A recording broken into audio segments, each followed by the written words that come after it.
ছিল, ওই চাদরকে ছিঁড়ে রাদিয়াল্লাহু তাআলা ছোট ছোট টুকরা করে করে করে করে প্রত্যেকটা গর্তকে বন্ধ করে দিয়েছেন।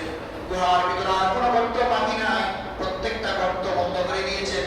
একটা মাত্র গর্ত রয়েছে, যেই গর্ত বন্ধ করার জন্য আবু বকরের কাছে আর অবশিষ্ট কোনো কাপড় নাই। আবু বকর রাদিয়াল্লাহু তাআলা এখন কি করবেন? কোনো কিছুই নাই, সবগুলো গর্ত বন্ধ হয়েছে, একটা গর্ত বাকি আছে। আবু বকর টেনশনে পড়ে গিয়েছে, এই গর্ত বন্ধ করা যায় কিভাবে? যদি এই গর্ত বন্ধ না করি তাহলে আল্লাহর রাসূলকে ভিতর থেকে কোনো সাপ বিচ্ছু এসে দংশন করবে, আল্লাহর রাসূল কষ্ট পাবে, এটা আমাদের দেয়া যায় না।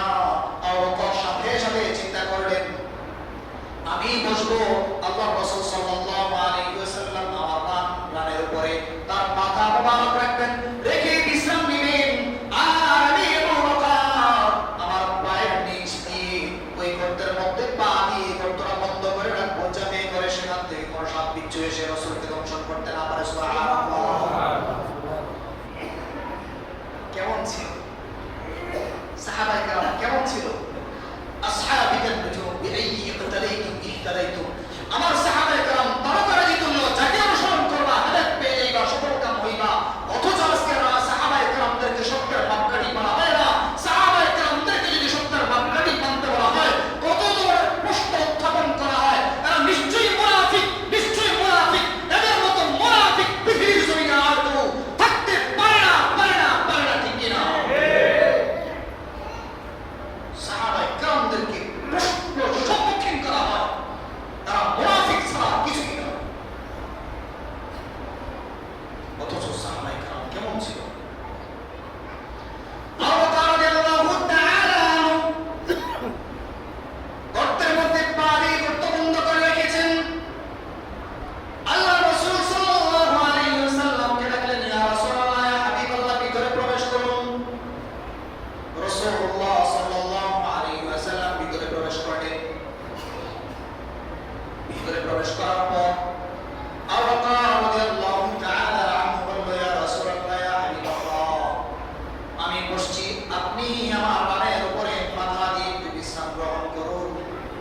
আবু বকর গর্তের মধ্যে পাটাকে লম্বা করে দিয়ে গর্তের মুখটাকে বন্ধ করে দিয়ে আবু বকর রাদিয়াল্লাহু তাআলা আনহু বসেছেন। রাসূলুল্লাহ সাল্লাল্লাহু আলাইহি ওয়াসাল্লাম আবু বকরের কানের উপরে মাথা রেখে রাসূল ঘুমাচ্ছেন, আর আবু বকর রাদিয়াল্লাহু তাআলা আনহু আন-নাজরু ইলা ওয়াজহি রাসূলিল্লাহ সাল্লাল্লাহু আলাইহি ওয়াসাল্লাম, রাসূলের চেহারার দিকে তাকিয়ে থাকা আবু বকরের কাছে সবচেয়ে বেশি প্রিয়। এমন সুযোগ তো কখনো আসে নাই, এক দৃষ্টিতে রাসূলের চেহারার দিকে তাকিয়ে থাকবেন, এমন সুযোগ কখনো হয় নাই। বিভিন্ন ব্যস্ততার কারণে, ইসলামের ব্যস্ততা, নিজের ব্যস্ততা, বিভিন্ন তাকাজার কারণে এভাবে এক দৃষ্টিতে তাকিয়ে থাকা কখনো সম্ভব হয় নাই। এই তো সুযোগ পেয়েছেন আবু বকর রাদিয়াল্লাহু তাআলা আনহু, রাসূলের চেহারা মোবারক, আল্লাহ রাসূলের মাথা মোবারককে তার পায়ের উপর রেখে আবু বকর এক দৃষ্টিতে রাসূলের চেহারার দিকে তাকিয়ে আছে। পরে আশা পূর্ণ হয়েছে না? আল্লাহ তার পরে আশা পূর্ণ করেছে। এইদিকে আল্লাহ রাসূল সাল্লাল্লাহু আলাইহি ওয়াসাল্লাম যখন ঘুমাচ্ছেন, গভীর ঘুমের মধ্যে আল্লাহর রাসূল আবু বকর রাদিয়াল্লাহু তাআলা আনহু তাকিয়ে আছেন। কিছুক্ষণ পর আল্লাহর রাসূল সাল্লাল্লাহু আলাইহি ওয়াসাল্লামের গাল মোবারকের মধ্যে, তুলতুলে গাল, গরম গালের মধ্যে আবু বকর রাদিয়াল্লাহু তাআলা আনহু চোখ থেকে এক ফোঁটা পানি বের হয়ে পড়েছে। এই যে উষ্ণ পানি, গরম পানি রাসূলের চেহারার মধ্যে পড়েছে, গরম গালের মধ্যে পড়েছে, আল্লাহর রাসূল সাল্লাল্লাহু আলাইহি ওয়াসাল্লামের ঘুম ভেঙে গেছে। সাথে সাথে উপরের দিকে তাকায় দেখলেন আবু বকর কান্না করতেছে। আল্লাহর রাসূল সাল্লাল্লাহু আলাইহি ওয়াসাল্লাম আবু বকরকে জিজ্ঞেস করলেন, আবু বকর, কি হয়েছে আবু বকর? কি জন্য কান্না করো? আবু বকর, একটু বলো না রে। ও আমার প্রাণের স্বামী, ইসলামের দুর্দিনের সাথী রে, আমার বিপদের বন্ধু আবু বকর,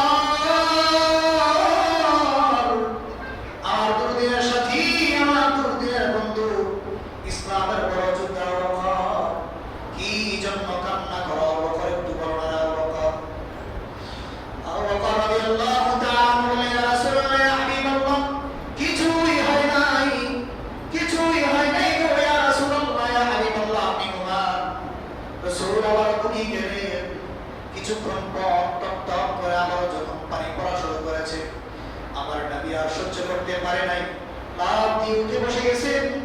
আর দেখেন আবু বকরের চেহারা হলুদ হয়ে যাচ্ছে। জিজ্ঞেস করেন আবু বকর, কি কারণে তোর এমন হচ্ছে না? আবু বকর, তুই জলদি করে আমারে বল। আবু বকর রাদিয়াল্লাহু তাআলা আনহু বলেন, ইয়া রাসূলুল্লাহ, ইয়া হাবিবাল্লাহ, কিছুই হয় নাই। চোখ দিয়ে পানি পড়তেছে, চেহারা হলুদ হয়ে গেছে আবু বকরের। তারপর বলে না কি হয়েছে? আল্লাহ রাসূল বললেন, আবু বকর, আমি বুঝতে পেরেছি তোর কি হয়েছে, জলদি করে বল আবু বকর। পরে কোনো সমস্যা হয়ে গেলে হিজরত করে মদিনায় যাওয়া হবে না আবু বকর। আর মক্কার কাফেররা আমাদেরকে অনুসরণ করে ফেলবে, আমাদেরকে ধরে ফেলবে, আমাদের উপর অত্যাচার করবে। আবু বকর জলদি করে বল। আবু বকর রাদিয়াল্লাহু তাআলা বললেন, ইয়া রাসূলুল্লাহ, ইয়া হাবিবাল্লাহ, আমি চাইনি গো বলতে গো, আমি চাই আপনি নবী আমার এই রানের উপর ঘুমান। আমি আবু বকর আপনার চেহারার দিকে তাকিয়ে থাকি, আমি চাই না আপনার কাছে বলতে। রাসূল বলল, আবু বকর জলদি করে বলো, বিপদ যেন কাছের কাছে এসে না যায়। আবু বকর আগে বল।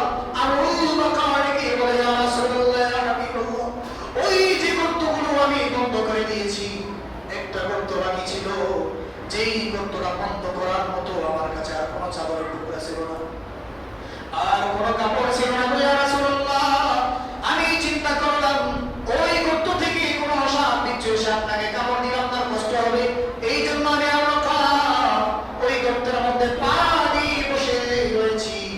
আর ভিতর থেকে একটা সাপ না বিচ্ছু আমাকে কামড় দিয়েছে। একবার কামড় দিয়েছে, দুইবার কামড় দিয়েছে, তিনবার কামড় দিয়েছে। আমি আবু বকর কামড় দিতে দিতে আমার পাকে শেষ করে দিচ্ছি। আমি আবু বকরের পুরো শরীর জ্বলে যাচ্ছে, আমি কিছুই বলতে পারতেছি না, কারণ আন-নাজরু ইলা ওয়াজহি রাসূলিল্লাহি সাল্লাল্লাহু আলাইহি ওয়াসাল্লাম। সুবহানাল্লাহ, চিৎকার দিয়ে বল, আল্লাহু আকবার। আবু বকর রাদিয়াল্লাহু তাআলা আনহু, তার কাছে সবচেয়ে বেশি প্রিয় ছিল রাসূলের চেহারার দিকে তাকিয়ে থাকা। এই জন্য বলতেছে না, ইয়া রাসূলুল্লাহ, যদি বলি আপনি উঠে যাবেন, চেহারার দিকে আর তাকিয়ে থাকতে পারবো না।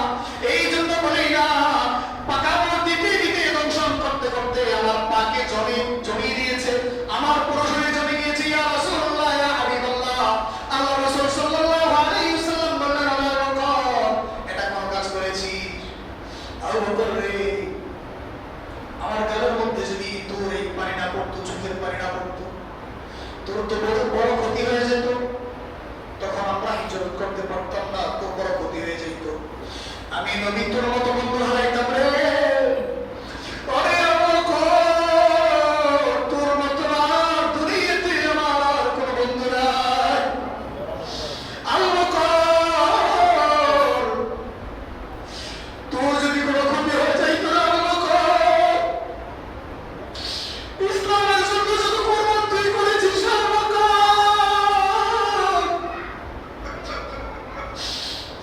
আর কেউ তো ইসলামের জন্য তো ত্যাগ করে দিল আবু বকর। যত সম্পত্তি ইসলামের জন্য ব্যয় করেছিস আবু বকর, যত কষ্ট করেছিস, আর কেউ তো করে না।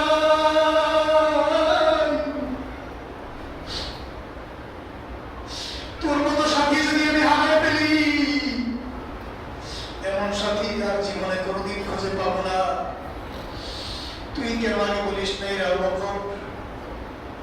আল্লাহ রাসূল সাল্লাল্লাহু আলাইহি ওয়াসাল্লাম আবু বকরকে বললেন, আবু বকর, পানি সেই দিকে পাটা দে।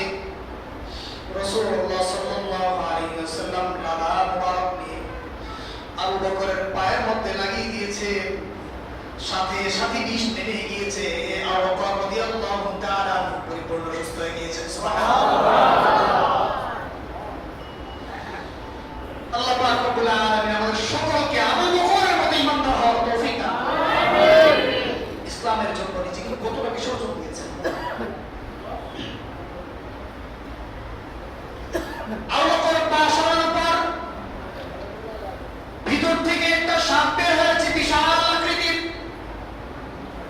আল্লাহ রাসূল সাল্লাল্লাহু আলাইহি ওয়াসাল্লাম বলল, সাপ তুই কেন আবু বকর কারণে জলদি করে বল। আল্লাহ পাক রব্বুল আলামিন সাপের জবান খুলে দিয়েছে। সুবহানাল্লাহ। সাপ বলতেছে, ইয়া রাসূলুল্লাহ, ইয়া হাবিবাল্লাহ, আমি ঈসা আলাইহিস সালামের উম্মত। আমি ওই ধরনের পাত্রী ছিলাম, আপনার অনেক কথা শুনেছি, অনেক গুণগান শুনেছি, আল্লাহর কাছে ফরিয়াদ করেছি, আল্লাহ যেন আপনার সাথে সাক্ষাৎ না করাইয়া আমাকে যেন মৃত্যু না দেয়। আর আমি শুনেছি আপনি এই গুহার মধ্যে আসবেন, আমি এগুলো পড়েছি, আপনি এই গর্তের মধ্যে অবস্থান করবেন। এই জন্য আল্লাহর কাছে দোয়া করেছি, আল্লাহ পাক রব্বুল আলামিন যেই কোন আকৃতিতে হলে আমাকে এই গর্তের মধ্যে যেন রেখে দেন। আল্লাহ পাক রব্বুল আলামিন আমাকে এই আকৃতিতে দিয়েছেন। আল্লাহ রাসূল সাল্লাল্লাহু আলাইহি ওয়াসাল্লামের সাল্লামকে কত ভালোবাসতো সমস্ত মাখলুকাত, আল্লাহ পাক আমাকে এই আকৃতিতে দিয়েছেন। আমি এখানে অবস্থান করতেছি, আমার আশা ছিল আপনাকে দেখবো, আল্লাহর কাছে ফরিয়াদ করেছি, আল্লাহ আমার দোয়া কবুল করেছেন, কিন্তু আমার আশা পূর্ণ হচ্ছে না, আপনি উঠে চলে যাবেন। আবু বকর এখানে পা দিয়ে রেখেছে, প্রত্যেকটা গর্ত বন্ধ করে দিয়েছে, আমি কিভাবে আপনাকে দেখবো? এই আল্লাহ আবু বকর রাদিয়াল্লাহু তাআলা আনহু সবগুলো গর্ত বন্ধ করে রেখেছে। একবার এই গর্তে যাই, আরেকবার ওই গর্তে যাই, কোন গর্তের মুখ পাই না। সর্বশেষ মানুষের গোশতের একটা গ্রাম পাইলাম, রক্তের একটা গ্রাম পাইলাম। গ্রাম পাইয়া আমি এই গর্তের মধ্যে এসে দেখি আবু বকর পা দিয়ে রেখেছে। আমি কামড় দিয়েছি তাকে শেষ করে দেওয়ার জন্য না, প্রথম কয়েকবার কামড় দিয়েছি সে যেন পা সরিয়ে নেয়, আমি যেন রাসূলুল্লাহ সাল্লাল্লাহু আলাইহি ওয়াসাল্লামকে দেখতে পারি। আখিরি জামানার নবী সাইয়্যিদুনা মুহাম্মদুর রাসূলুল্লাহ সাল্লাল্লাহু আলাইহি ওয়াসাল্লামকে দেখতে পারি, মার নবীকে যেন দেখতে পারি, সরকারে কায়নাতকে যেন দেখতে পারি। এই জন্য আবু বকরকে কামড় দিয়েছি, ইয়া রাসূলুল্লাহ, ইয়া হাবিবাল্লাহ। আর আমি সাহাবাদেরও জানি আবু বকরকে যদি আমি কামড় দিই, যদিও তার বিষে ধরে, আল্লাহ রাসূল সাল্লাল্লাহু আলাইহি ওয়াসাল্লাম এমন একজন নবী যিনি সাথে সাথে থুতু লাগাইলে আবু বকরের বিষ পানি হয়ে যাবে। সুবহানাল্লাহ।